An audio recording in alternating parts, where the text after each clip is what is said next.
plan to get started with online diary studies, then you've come to the right place. In this video, I'll be sharing my tips on how to run these successfully. Diaries are a great tool for understanding your customers' experiences in real time. So today, as an example, I'll be discussing how these can be used during new product testing. Online diaries can be treated in a similar way to the diaries that might be kept by your customers. In a research context, these comprise of different activities and questions that will help to capture your participants' everyday lives. The structured element of these provides you with an area to ask questions such as scales, multiple choice, and text entry questions. This means you can keep your diary focused on the key experiences and insight that you are keen to hear about. During product testing, these questions can be structured to identify frequency of use, time of use, and any positive or negative feedback about your product. Another benefit of using diaries is that the scheduling option enables you to understand your customers' experiences on a daily, weekly, or monthly basis. This means you can start to envisage exactly how your customers' experiences change over a period of time.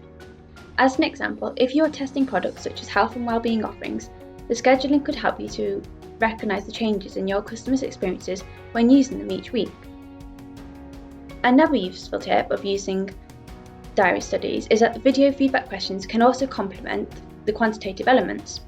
By encouraging videos, customers are provided with a way to share more expressive and natural feedback.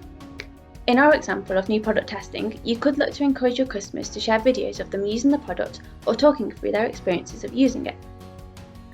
The journal element of your diary study is an additional space that your customers can use to share unprompted feedback. I've typically used the journal element to encourage customers to share photos and videos of them using the product and sharing any additional experiences about them using it.